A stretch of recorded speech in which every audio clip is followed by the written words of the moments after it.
The little girl looked up at me with tears in her eyes and asked a question that made my heart stop. "Are you my dad now?" Before I could even understand what she meant, her mother stood behind her on my front porch, soaked by the storm, trembling from head to toe. Then she looked directly into my eyes and said something even more shocking. "He could be, if he wants." At that moment, I had no idea that the next few hours would uncover a secret buried for nearly 8 years. A secret connected to the worst day of my life, a woman I thought I would never see again, and a child whose existence would change everything I believed about family, loss, and second chances. And what happened after that rainy night still brings tears to my eyes whenever I think about it. If you believe kindness can change a life, please like this video, share it with someone who believes in second chances, and subscribe to the channel for more unforgettable stories. Also, tell us where you're watching from in the comments. My name is Nathan. I lived in a small town outside Columbus, Ohio. At 42 years old, my life had become painfully quiet. 3 years earlier, my wife, Rachel, had passed away after a long battle with cancer. We never had children. After she was gone, the house felt enormous and empty. Every room carried memories. Every morning felt heavier than the last. I worked long shifts repairing heating and cooling systems, then came home to silence. Most evenings I sat on the front porch watching the sun disappear behind rows of maple trees, wondering how life could feel so crowded with memories and yet so lonely at the same time. A few months earlier, a new neighbor had moved into the rental house next door. Her name was Sarah. She appeared to be in her mid-30s and was raising a little girl named Ava by herself. They mostly kept to themselves. Sarah worked odd hours, and Ava spent afternoons drawing colorful pictures on the front steps. Sometimes she waved at me. Sometimes I helped carry groceries. They seemed like good people carrying burdens nobody else could see. But there was always something sad in Sarah's eyes, as if she was constantly worried about something she could never fully escape. What was she hiding? One October evening, dark clouds rolled across the sky faster than anyone expected. Rain began pounding the neighborhood. Thunder shook the windows. I had just finished dinner when a desperate knock rattled my front door. When I opened it, Sarah stood there completely drenched. Her hair clung to her face. Water dripped from her coat onto the porch floor. She looked embarrassed, frightened, and exhausted all at once. She apologized and explained that a pipe had burst inside her house. Water was pouring through the bathroom ceiling. The electricity had failed, and Ava was terrified. She asked if they could come inside for a few minutes and use the bathroom while waiting for emergency maintenance. Of course, I said yes. It seemed like a simple act of neighborly kindness. I had no idea that decision would alter the course of my future. As Ava stepped into my living room, she immediately noticed a framed photograph sitting on the fireplace mantel. It was a picture of Rachel and me from years ago. The little girl stared at it for several seconds. Then she looked at me with an expression that seemed strangely familiar. Something about her eyes made my chest tighten. Why did she look so much like someone I used to know? Later that evening, after the storm grew stronger, Sarah became unusually nervous. She kept glancing at old photographs hanging on my walls. Her hands trembled whenever our eyes met.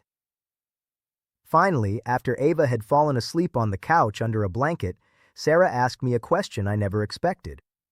She asked whether I had ever lived in Nashville, Tennessee. The room suddenly felt smaller. I told her that I had lived there briefly nearly 8 years earlier while working on a commercial construction project.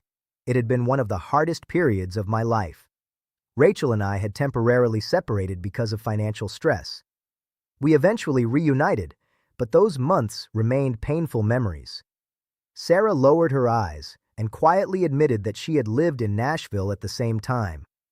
A strange feeling crawled through my stomach.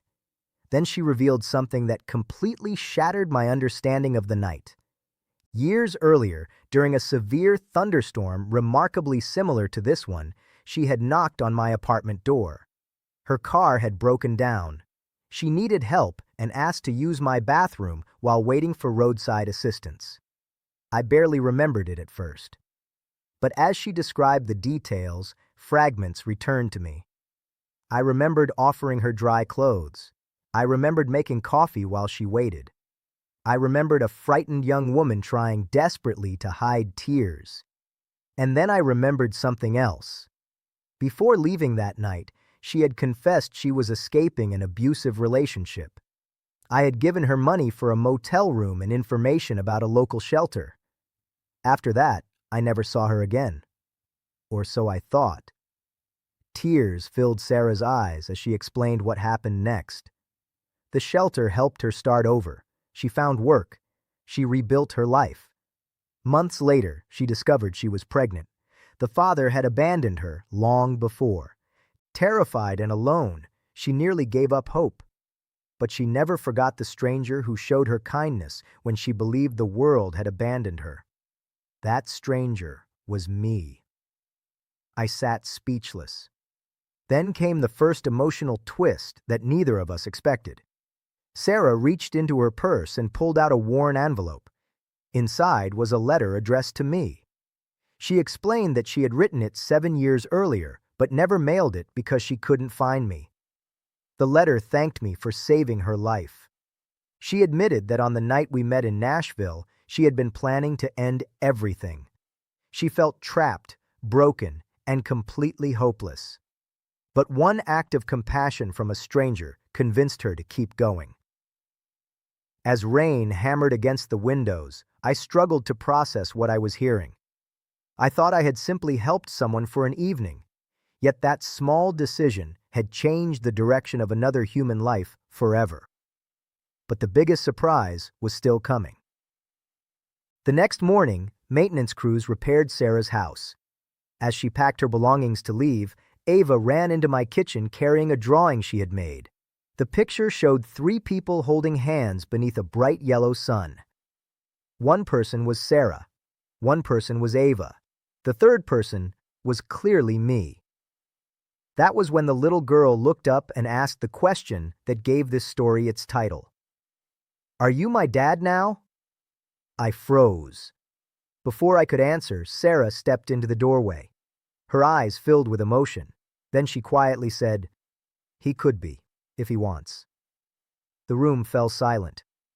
At first, I assumed Ava simply wanted a father figure. But then Sarah revealed the second emotional twist. For months, she had been considering moving away because she couldn't afford rising rent and childcare costs. She had no family nearby. She was exhausted from carrying every responsibility alone. Yet after becoming neighbors, she noticed how naturally Ava connected with me. And she noticed something else. The loneliness in my eyes mirrored the loneliness in hers. Neither of us had planned for this connection. Neither of us had expected to need someone again. But life sometimes creates opportunities when we least expect them. Over the following months, I spent more time helping them. I fixed broken shelves, attended school events, helped Ava learn how to ride a bicycle. Slowly, laughter returned to my home. For the first time since losing Rachel, I felt alive again. Then came the third and most powerful twist.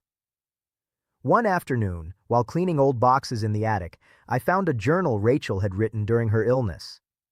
Inside one page, she described her greatest fear. She feared I would spend the rest of my life alone.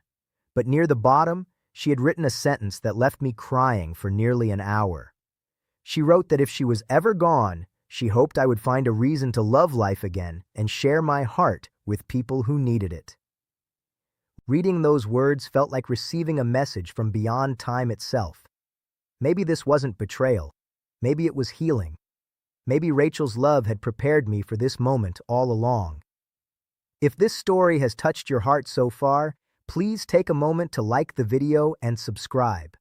Your support helps us share more stories that remind people there is still kindness in this world. A year later, Our lives looked completely different. Sarah no longer carried every burden alone. Ava had become the joyful center of our world.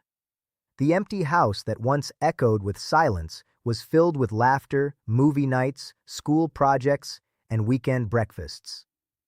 One evening, as the sun set behind the neighborhood trees, Ava climbed onto my lap and wrapped her arms around my neck.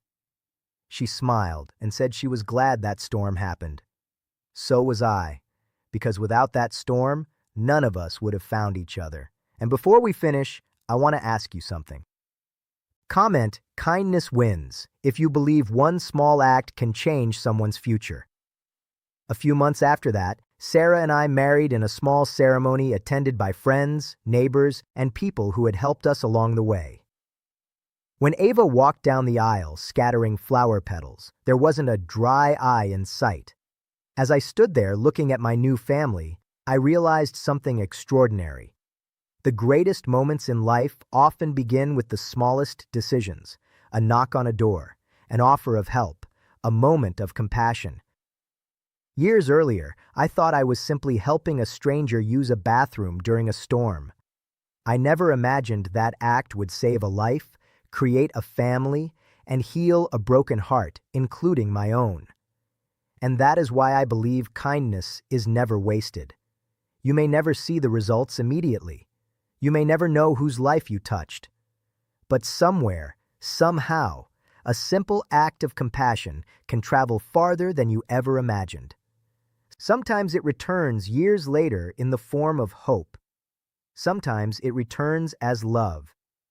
And sometimes, if you're very lucky, it returns as a little girl who looks up at you and asks the question that changes your life forever. Are you my dad now?